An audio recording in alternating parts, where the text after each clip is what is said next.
Well, we're going to talk today about the shot heard round the world, both the past one and maybe one that's going to happen soon.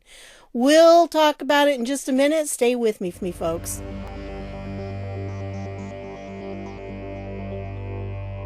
Hey everybody, this is Deb with Truthification Chronicles, and not only are we going to talk about the shot heard around the world, but we're going to talk about some other things that might be happening soon.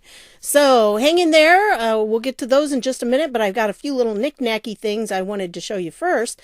First of all was this particular tweet that I came across. What's going on in California, guys? California is filling their skate parks with sand to make them unusable amid mandated lockdown. There's no scientific or medical rationale for this. This has nothing to do with the virus. This has nothing to do with protecting people. This is about power. And sure enough, that's what they're doing. See? I mean, really? What you doing? I just think this is crazy. You know, there are crazy things that have come out of this. And again, if you haven't been following the whole Michigan saga, the lady there, she is just crazy. Gretchen Whitmer, oh my goodness. She has it so you can go boating, but only if the boat doesn't have a motor. If the boat has a motor, you can't go out in it. Okay, tell me how that makes sense. It doesn't. Tell me how roping off parts of Walmart makes sense. I don't get it. Because how does it help anything? It doesn't make any difference. If you're in the store, you might as well get everything you went in for. And how does she know what's a necessity or not? We've talked about that one. But I saw it roped off and they had the American flags were non-essentials. So that kind of ticked me off right there.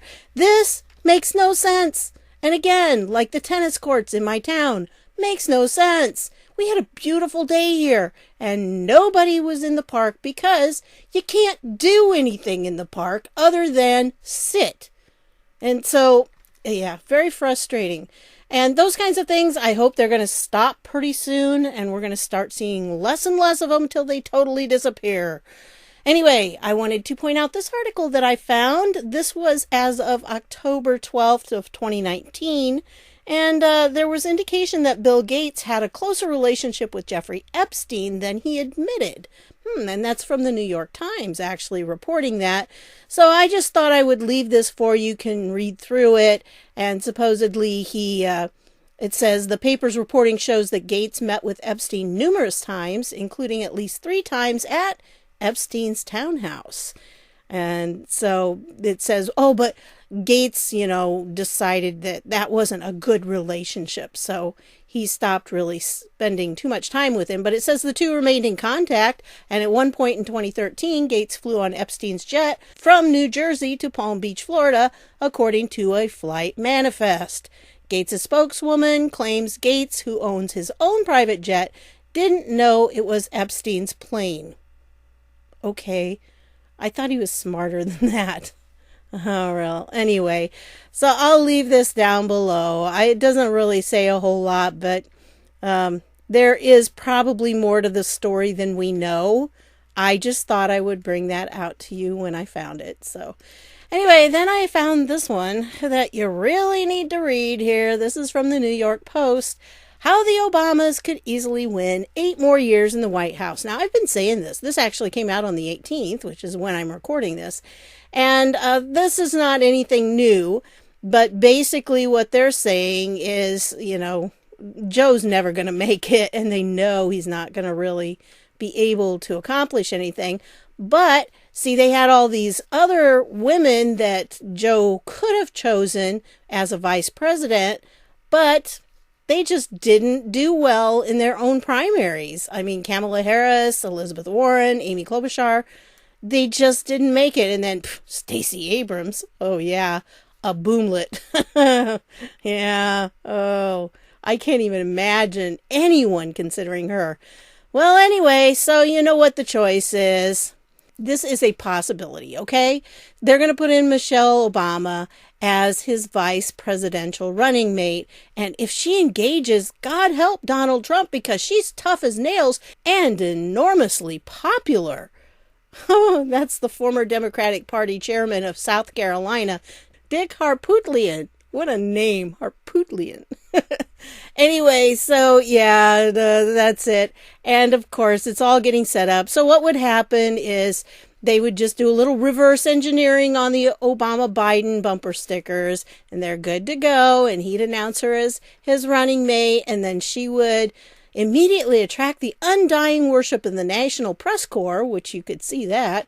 With the country still in lockdown, she can wave to Andrea Mitchell and company from the front door of her residences in Washington, D.C., $8.1 million purchase price, Martha's Vineyard, $11.75 million, or Chicago, $1.65 million. Oh, they're slumming in Chicago there. Barack Obama, who manfully supports his wife in all her endeavors.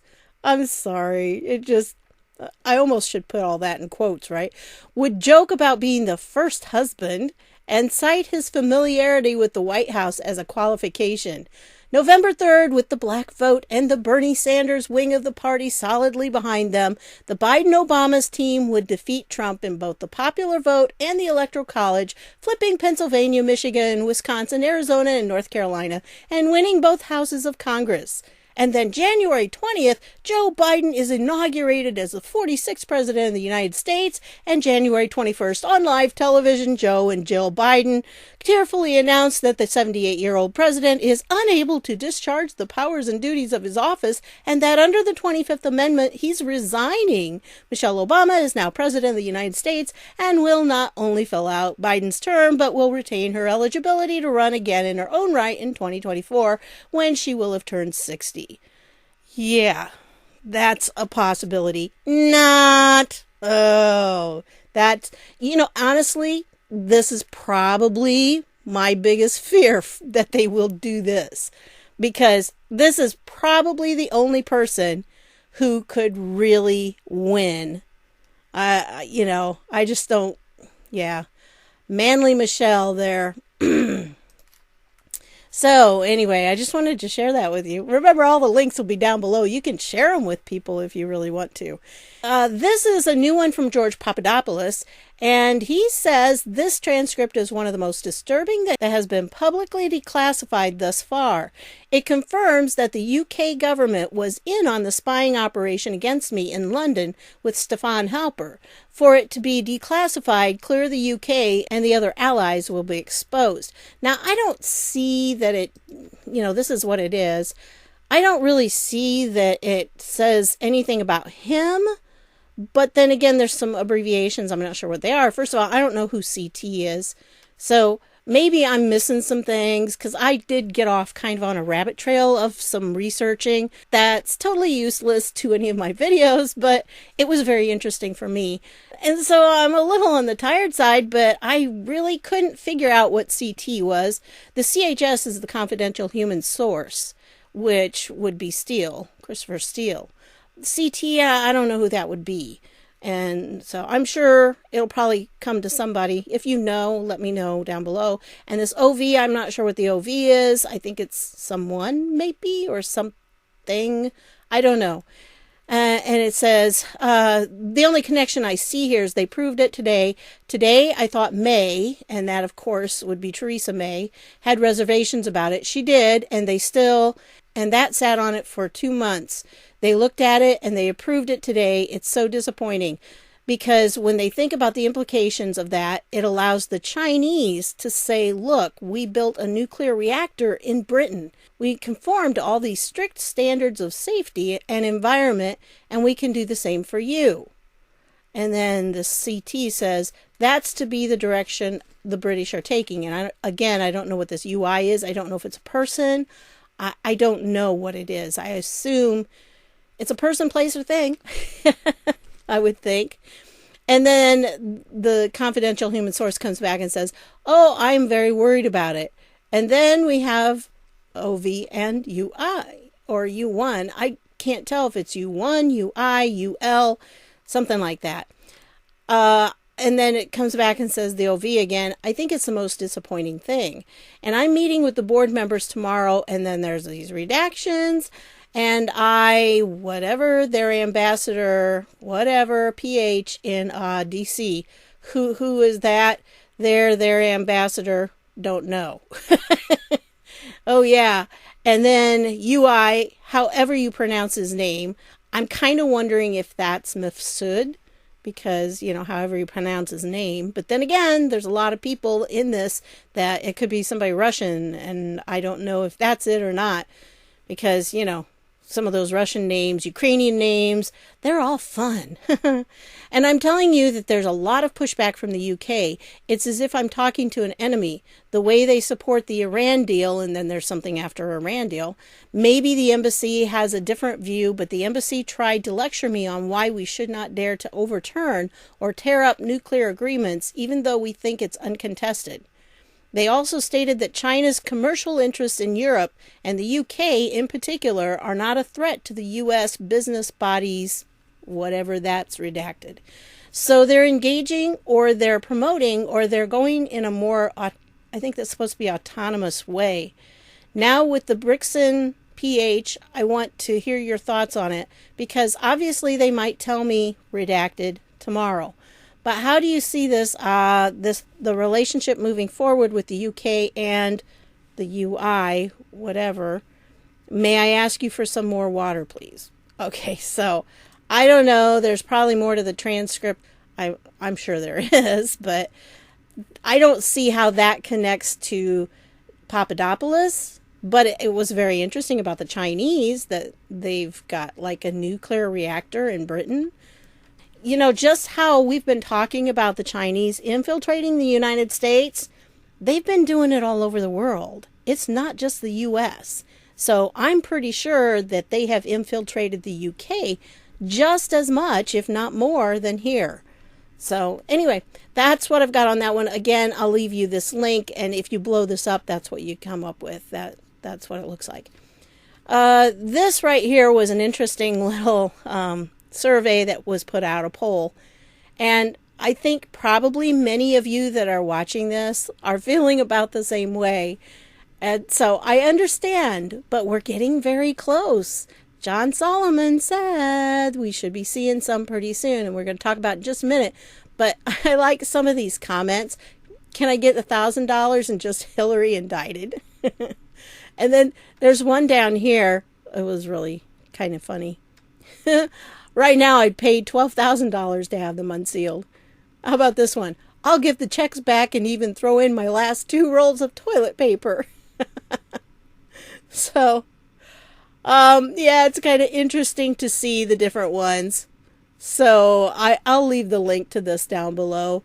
The poll itself, I think, is what? Yeah, it's got 9 hours left, so you'd be able to vote in it. But anyway, so that's as it's standing right now. A lot of people are ready to see them. So am I. Well, guess what?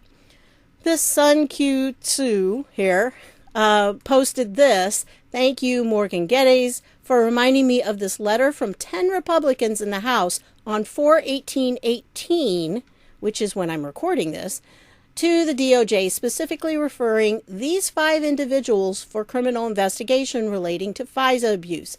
These may be our first 6 indictments.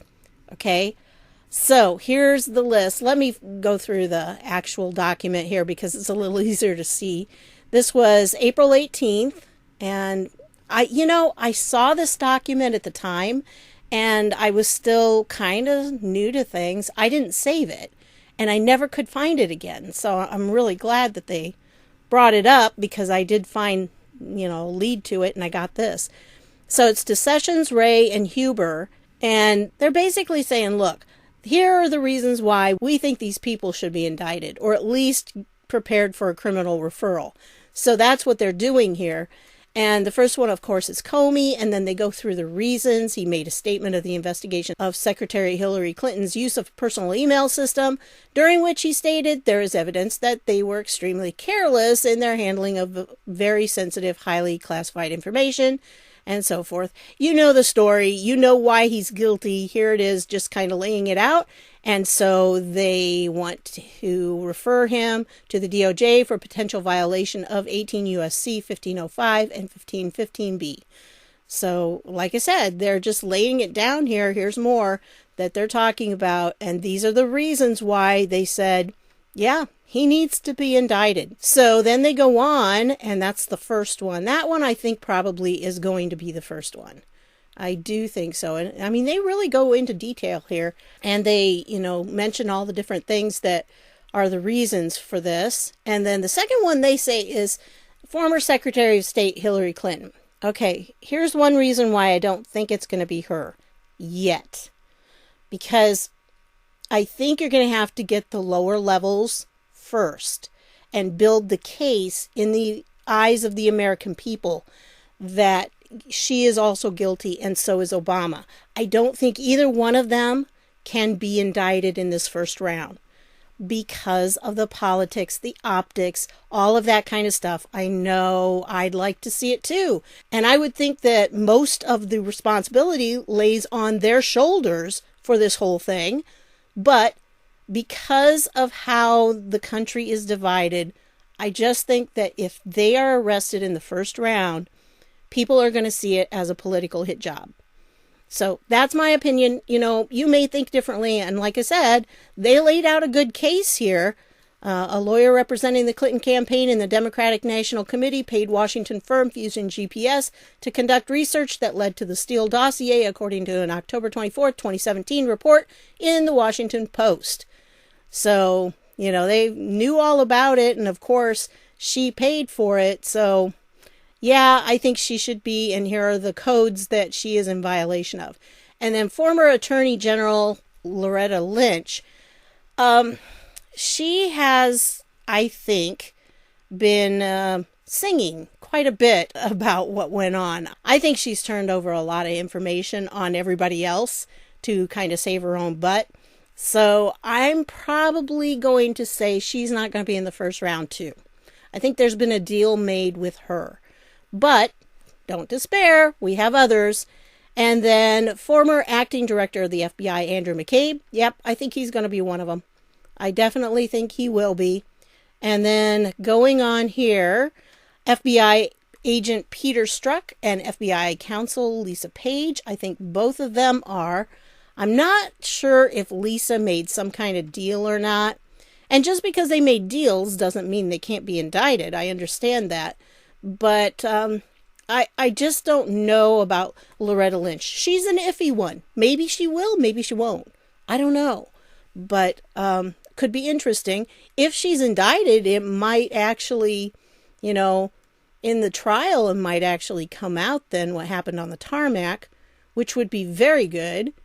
Anyway, so those two, and then down here, they kind of lump everybody else together here. So Department of Justice and FBI personnel connected to the compilation of documents on alleged links between Russia and then presidential candidate Donald Trump, known as the Steele dossier, including but not limited to former FBI Director James Comey, former acting director of the FBI Andrew McCabe, former acting Attorney General Sally Yates. I think she's probably going to be one of them. That would be one of my picks right there. And former acting Deputy Attorney General Dana Boente. I think probably he is too. So I'm thinking maybe those two instead of a couple of them up top. But anyway, I do think there are some in the works. And by the way, this was signed by Ron DeSantis, Andy Biggs, Dave Bratt, Jeff Duncan, Matt Gaetz, Paul Gosar, Andy Harris, Jody Heiss, Todd Rokita, Claudia Tenney, and Ted Yoho. So those are the ones, the members of Congress who signed it. And like I said, I knew about this document. I just could not find it. I didn't save it. Always save stuff. I've learned since then. That was back in 2018, April 2018. So I was new to the 17th letter of the alphabet back then. I didn't understand what all had happened and what was going on. But anyway, let's talk about one of those people, because if you recall, I did this video back in December 12th, 2018. And no, I don't have the little date on there, so see, I didn't know that right off. But this was a hearing that went on, and the two guys involved in this were these two guys right here, Doyle and Monahan. And they testified. What they do, see, it says financial bounty hunters. What they do for a living is they investigate different companies, different foundations and things for tax violations. I mean, like big time tax violations. And that's what they did with the Clinton Foundation. And they found out it has some major problems. Now, what they normally do is they investigate these organizations. They find out if they have been avoiding tax, liability or anything like that, and they should have been paying more taxes, or they are not abiding by the U.S. law, or whatever the case is. And then they present it to the IRS, and the IRS will give them like a bounty for having turned those people in and given them all the information, because essentially they do all the investigative work for the IRS. So that's what they did with the Clinton Foundation. And so they are technically Clinton Foundation whistleblowers, and that's what they have on here. When you go down here, they've been putting out a few things here, definitely. But I really want to show you this video clip right here, because this is a message to Donald Trump, and it's about the WHO, well, the WHO, and Global Fund, and just interesting stuff because they know about it. And I know it says show this thread, but there's really no thread. It's just this video. I don't know why it says that. But anyway, so here's the video. Good morning, Larry Doyle, Clinton Foundation whistleblower here. Let's get right at it. With Donald Trump, President Trump indicating that he's going to review U.S. funding of the World Health Administration. Please know that we've directed approximately U.S. funds of about $3.5 billion have gone to World Health over the last 10 years. Meanwhile, the big money has gone to the Global Fund, the World Health affiliate, and also Geneva-based. Okay, let's get right at it. The Global Fund was rocked with fraud back during the period when Hillary Clinton was Secretary of State. I want to share a letter from April 22nd, 2016, written by the Government Accountability Project. During this point in time, the IG at the Global Fund had been unceremoniously fired. Okay, page 5.2 from this letter dated April 22nd, 2016. Emails released by U.S. presidential candidate Hillary Clinton show that the U.S. State Department acted as a partner with the Global Fund in the effort to secure the final tranche of funding for the organization, as the reports of the OIG in 2011 revealed alarming levels of corruption. The State Department did not act as an objective oversight body, as required by the U.S. Congress. Somewhat problematic, wouldn't you think? So close was the collaboration, in fact, that Lori McHugh-Whitkind of the State Department's own communication team was dispatched to Geneva to help the Global Fund's team manage the messaging around corruption in Global Fund grants. She was accompanied by John Monahan of the State Department, who secured for her the access she needed to manage the communications crisis.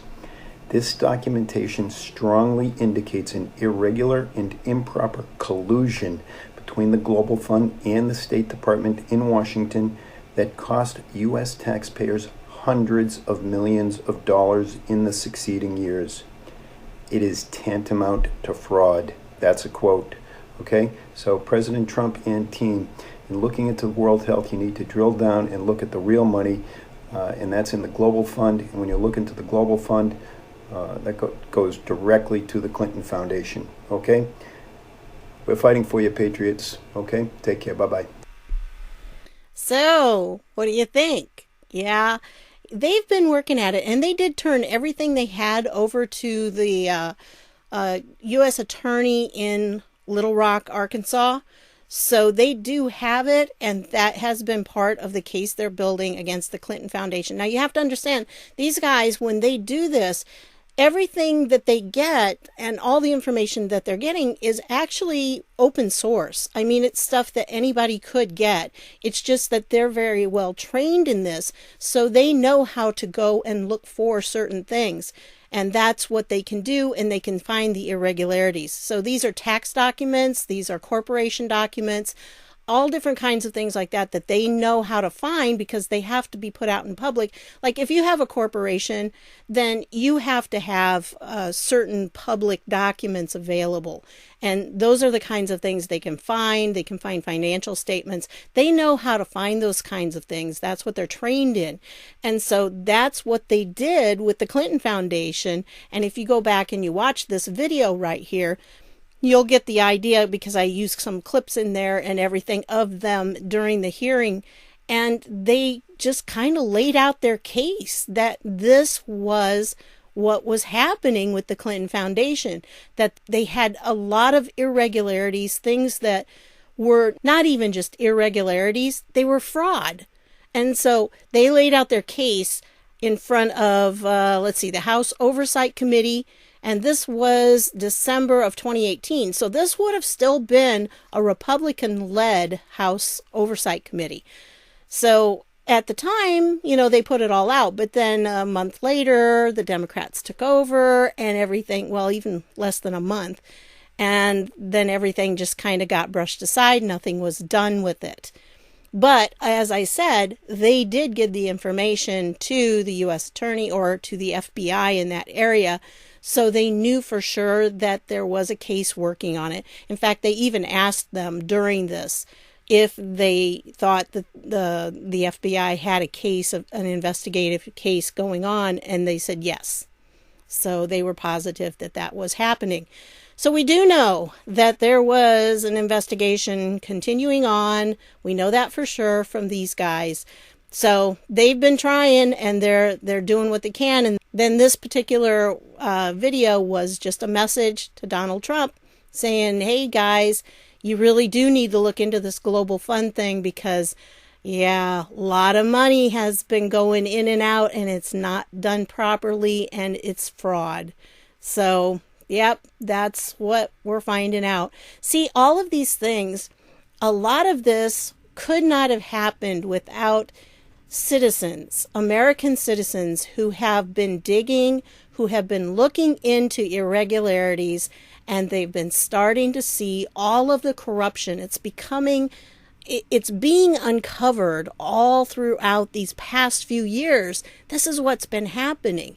And if you follow the 17th letter of the alphabet, you understand this is what the movement was all about. Uncovering this dirt and getting it out so people would see it. For years, my family for years, we've known, for years, I've known that the government was corrupt. I understood that there were people that just weren't working fairly.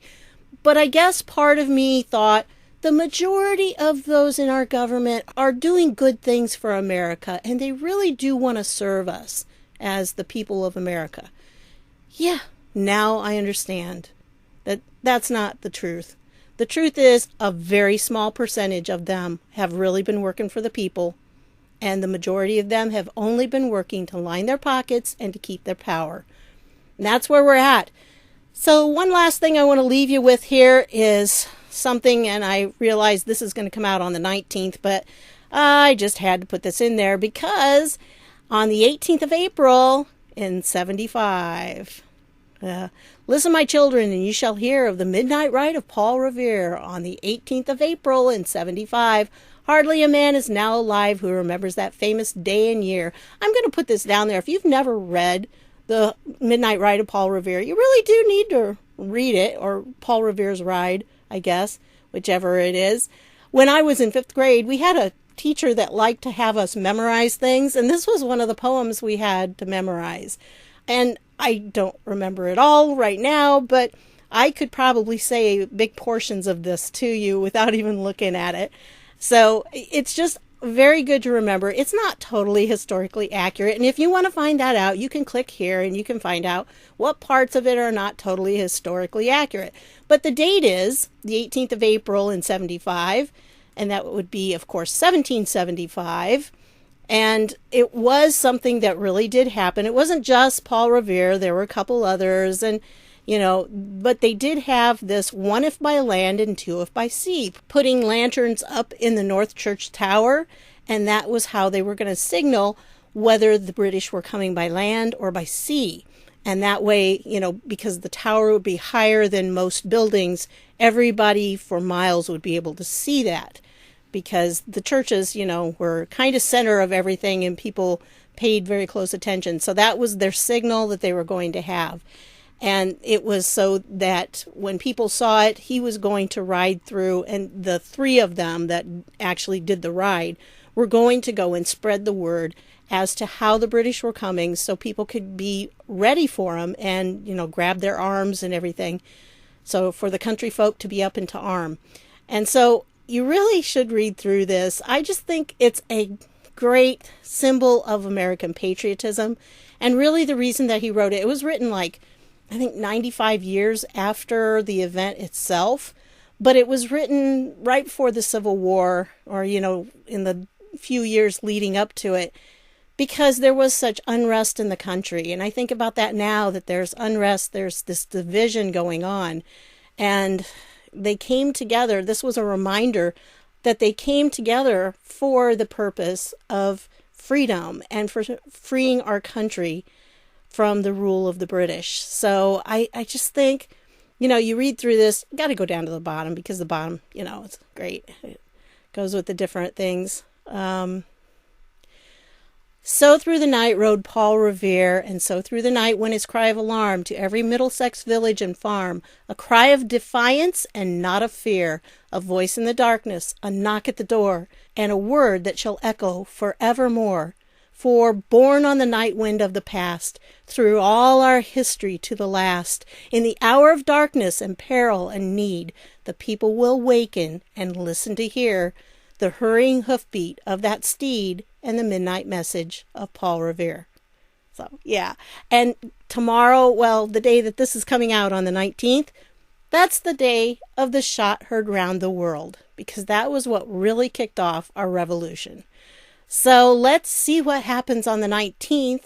I'm hoping for a first indictment, but we'll see what happens. I don't know, but it's been a great ride so far, and I'm looking forward to every day, because I never know what's going to happen next. So that's what I've got for you on this one. I want to thank you for stopping by, and I'll see y'all later.